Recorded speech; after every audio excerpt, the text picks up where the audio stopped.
اللہ عنہ کو حضور صلی اللہ علیہ وسلم نے پوچھا نا کہ یہ کیا کر رہے ہیں ابو بکر، تو حضرت ابو بکر نے فرمایا حضور اس وجہ سے کر رہا ہوں کہ اگر کوئی حملہ کرے تو میرے اوپر کرے، اور پھر آپ جائیں اللہ آپ لوگوں کو لے جائے غار ثور جو ہے نا، جبل غار ثور، یہ اتنی اونچی ہے، اتنا اونچا سیدھا پہاڑ ہے کہ انسان خود بھی جائے نا تو یہ گھنٹہ ڈیڑھ گھنٹہ لگ جاتا ہے اوپر جاتے جاتے، کیونکہ گاڑیوں والے جب جاتے ہیں تو یہ نیچے چھوڑ کے آ جاتے ہیں، وہاں پہ جب نیچے چھوڑ کے آ جاتے ہیں وہ کہتے ہیں بھی ہم یا تو انتظار کر رہے ہیں آپ کا، یا پھر آپ اپنا دوبارہ جو ہے نا اپنی سواری لے کے چلے جانا، ہم صرف جانے کے پیسے لیتے ہیں، ٹھیک ہے۔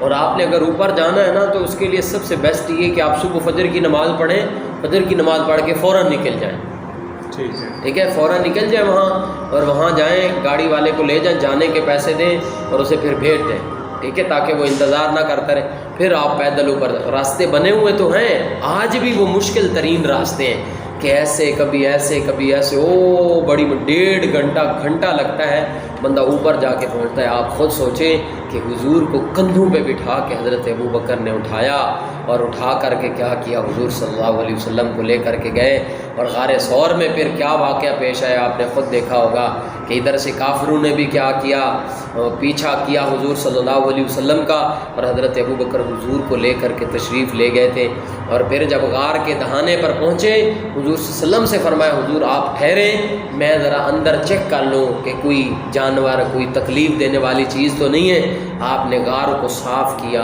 صاف کر کے دیکھا اس کے اندر سوراخ تھے، حضرت ابو بکر صدیق نے اپنے جسم کا کرتا اتار کے اس کے ٹکڑے کر کے ان سوراخوں کو بند کیا، اور ایک جگہ رہ گئی، حضرت ابو بکر نے وہاں اپنا پاؤں رکھ لیا، اور پھر حضور سے فرمایا حضور اندر تشریف لائیں، آ جائیں آپ۔ اور حضور صلی اللہ علیہ وسلم جب گئے اور حضرت ابو بکر نے پھر کیا کیا، حضور نبی کریم صلی اللہ علیہ وسلم کا سر اپنی گود میں رکھا، اور گود میں رکھ کر کے کیا کیا، حضور صلی اللہ علیہ وسلم کو سلایا۔ ایک مرتبہ حضور صلی اللہ علیہ وسلم بیٹھے ہوئے تھے، حضور نے فرمایا صحابہ مجھے تمہاری دنیا کی 3 چیزیں پسند ہیں، مجھے تمہاری دنیا کی 3 چیزیں پسند ہیں۔ نمبر 1 مجھے خوشبو بہت پسند ہے، نمبر 2 مجھے میری بیوی بہت پسند ہے، نمبر 3 نماز کے اندر میری کیا ہے ٹھنڈک ہے، نماز کے اندر میری آنکھوں کی ٹھنڈک ہے، یہ 3 چیزیں مجھے بہت پسند ہیں۔ اور حضرت ابو بکر بھی بیٹھے تھے، فرمایا حضور میں بھی بتاؤں میری 3 چیزیں کیا پسند ہیں؟ ہماری دنیا کی 3 چیزیں مجھے یہ پسند ہیں، حضور مال میرا ہو اور قربان آپ پہ کروں، حضور بیٹی میری ہو نکاح میں آپ کے آئے، اور حضور چہرہ آپ کا ہو اور نظر ابو بکر کی ہو، قربان جاؤں۔ اللہ تعالیٰ نے یہ تینوں خواہشیں حضرت ابو بکر کی پیدا کی۔ مال تبوک میں میدان میں ہمیشہ آ کر کے حضرت ابو بکر نے سارا کا سارا حضور کے قدموں پہ قربان کیا، اور بچی جو حضور صلی اللہ علیہ وسلم نے فرمایا مجھے اپنی بیویوں میں سے سب سے زیادہ محبت حضرت عائشہ سے ہے، اور اپنی بچی کا بھی نکاح حضور صلی اللہ علیہ وسلم کے ساتھ کروایا، اور پھر غار ثور کے اندر تو اللہ تعالیٰ نے یہ خواہش بھی پوری کر دی۔ اللہ تعالیٰ نے فرمایا ابو بکر جا، اب کوئی بھی نہیں ہے، یا محمد مصطفیٰ صلی اللہ علیہ وسلم ہے یا تیری نظر ہے، آج دیکھ لے جتنا دیکھ سکتا ہے۔ پھر حضرت عمر فرمایا کرتے رہے رو رو کے کہ اے ابو بکر میری زندگی کی ساری نیکیاں لے لے، اور اپنی ایک رات والی جو ہے نا نیکی غار ثور والی دے دے۔ حضرت ابو بکر نے فرمایا عمر یہ تو زندگی کا سرمایہ یہی ہے، اور کچھ مانگتا تو دے دیتا، یہ نہیں دینے والا، سمجھ آئی؟ تو یہ قربانیاں انسان اللہ تعالیٰ عظمتیں تب دیتا ہے جب انسان اپنے آپ کو قربان کرتا ہے۔ اور حضرت ابو بکر نے قربانی کیسی دی؟ قربانی یہ دی کہ حضور نے فرمایا تھا ابو بکر ہم نے ہجرت کرنی ہے، اللہ کا حکم جب آئے گا ہم نے جانا ہے، آپ نے انتظار میں رہنا ہے۔ اس رات ہجرت والی رات جب حضور نے حضرت علی کو اپنے بستر پر لٹایا، اور آپ سیدھے حضرت ابو بکر کے گھر گئے، سیدھے حضرت ابو بکر کے گھر گئے، اور ابو بکر کے گھر جا کر کے حضور نے جیسے ہی دروازہ بجایا حضرت ابو بکر نے فوراً دروازہ کھول دیا۔ حضور صلی اللہ علیہ وسلم نے فرمایا ابو بکر تم سوئے نہیں ہو؟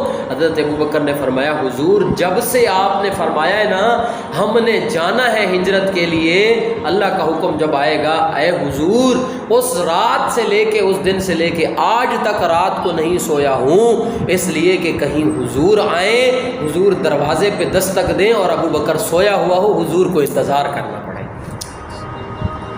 بھائی جب یہ قربانیاں لوگوں نے دیں، صحابہ کرام نے دیں، پھر اللہ تعالیٰ نے بھی تو سلام بھیجے نا کہ اپنے غلام ابو بکر کو کہو کہ اللہ تمہیں سلام دے رہا ہے، سمجھ آئی؟ تو پھر حضرت ابو بکر نے یہ، اور پھر جاتے ہوئے راستے کے اندر جب یہ پہنچے ایک مقام پہ، انہیں بھوک لگی ہوئی تھی، پیاس لگی ہوئی تھی، ام معبد کے گھر گئے۔ سوال آتا ہے کہ وہ کون ہجرت کے دوران حضور صلی اللہ علیہ وسلم نے کس کے گھر میں پڑاؤ کیا کہ جس کی بکریوں میں دودھ بھی نہیں تھا، حضور نے بکری کے تھن کو ہاتھ لگایا اور اللہ تعالیٰ نے دودھ بھر دیا۔ وہ کس کا گھر تھا؟ وہ ام معبد تھی، ٹھیک ہے، ام معبد کا گھر تھا۔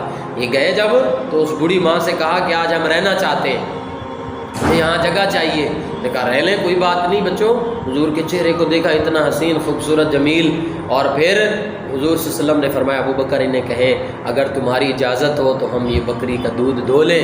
حضرت ابو بکر نے ام معبد سے فرمایا ماں جی اگر اجازت ہو، تو اس نے ہنس کر کے کہا میرا خاوند دوسری بکریوں کو لے گیا، یہ تو چلنے کے قابل ہی نہیں ہے، اگر یہ اس قابل ہوتی تو وہ اسے بھی لے کے جاتے، کیا کرنے کے لیے؟ چرانے کے لیے، تاکہ یہ دودھ دیتی۔ یہ تو بانج ہو گئی ہے، اس کے اندر کوئی دودھ نہیں ہے۔ حضرت ابو بکر نے آ کر کے بتلایا حضور وہ یہ فرما رہی ہیں۔ حضور نے فرمایا انہیں کہیں آپ بس اجازت دے دیں۔ نے فرمایا جی ٹھیک ہے جی، چلو جی کر لیں، اگر آپ کے ایسے ہوتا ہے۔ تو حضور نبی کریم صلی اللہ علیہ وسلم نے حضرت ابو بکر سے فرمایا ابو بکر لے آئیں۔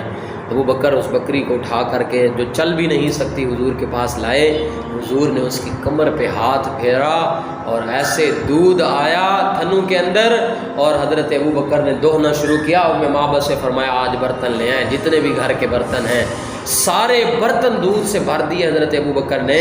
اور ام معبد کے خاوند جب آئے انہوں نے آ کر کے پوچھا اتنا دودھ؟ انہوں نے فرمایا آج ایک ایسا حسین و جمیل شخص آیا تھا کہ جس کے آنے کی وجہ سے آج اللہ نے اتنی برکتیں عطا فرما دیں کہ یہ اس بکری سے دودھ نکلا ہے۔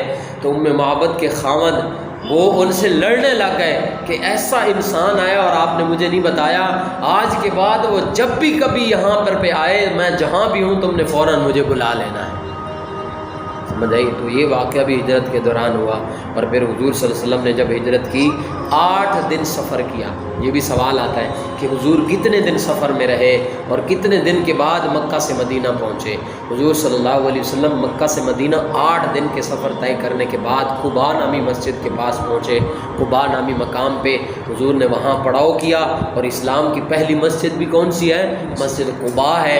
حضور نے وہاں تشریف فرما ہوئے، اور حضور صلی اللہ علیہ وسلم نے وہاں پہ جو ہے نا کیا کرایا جی، آپ نے وہاں پہ پڑاؤ کیا، اور صحابہ کرام حضور صلی اللہ علیہ وسلم سے وہاں مدینے والے آ کے حضور سے ملتے تھے، اور حضور وہاں تشریف فرما ہوئے، اور وہاں قباء نامی مسجد کے اندر تقریباً حضور 2 مہینے ٹھہرے رہے، ٹھیک ہے، 2 مہینے وہاں ٹھہرے۔ 2 مہینے ٹھہرنے کے بعد پھر حضور آگے تشریف لے گئے، اور مدینہ کے اندر حضور کا سب سے پہلا جو اقدام تھا وہ مسجد نبوی کی تعمیر تھی، ٹھیک ہے۔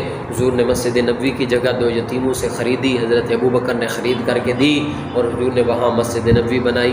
مسجد کے ساتھ ہی جو ہے نا ازواج مطہرات کے جو ہے نا وہ بنائے، گھر بنائے، چبوترے بنائے، اور حضور صلی اللہ علیہ وسلم وہاں رہے۔ اور پھر مدینہ کی زندگی کا آغاز یہاں سے ہوا۔ پھر مدینہ کی زندگی میں پھر حضور صلی اللہ علیہ وسلم کو اللہ تعالیٰ نے ہجرت کے دوسرے سال جہاد کا اجازت دی کہ اب آپ جہاد کر سکتے ہیں، ٹھیک ہے۔ سن 1 ہجری میں میثاق مدینہ ہوئی، مواخات مدینہ ہوا، ٹھیک ہے۔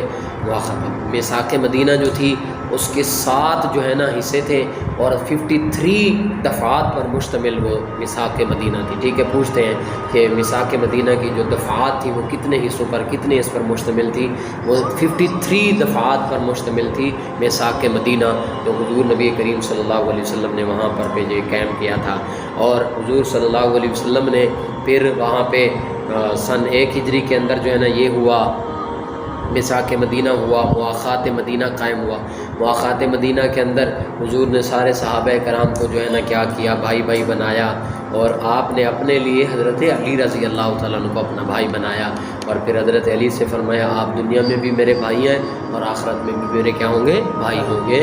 اور حضرت عثمان غنی رضی اللہ تعالیٰ عنہ کے بارے میں فرمایا ہر نبی کا ایک رفیق ہوتا ہے، دوست ہوتا ہے، ہر رفیق ہوتا ہے، اور میرا رفیق دنیا میں بھی عثمان ہے اور آخرت میں بھی میرا رفیق کیا ہے؟ عثمان ہے۔ اور پھر غزوہ بدر ہوا، غزوہ بدر سے پہلے غزوہ ابوا، ودان، ٹھیک ہے، یہ ہوا۔ اور پھر جو ہے نا جی غزوہ، اور پہلے سال کے اندر 3 سریے بھی ہوئے، ٹھیک ہے سن. اب ایک ہجری سریہ یعنی غزوہ وہ ہوتا ہے کہ جس میں حضور نے ہجرت کی ہو اور جس میں حضور نے کسی کو کمانڈر بنا کے بھیجا ہو اس کو سریہ بولتے ہیں. ٹھیک ہے حضور صلی اللہ علیہ وسلم نے پہلے سال 3 سرایہ بھیجے. ٹھیک ہے ایک سریہ سیف البحر، سریہ حمزہ تھا اور ایک اور تھا. پہلے سریے کے اندر جو سب سے پہلا سیف البحر ہوا اس میں مسلمانوں کے 30 لوگ تھے، اور دوسرا سریہ حمزہ اس کے اندر 50 لوگ تھے جو مسلمانوں کی طرف سے گئے تھے.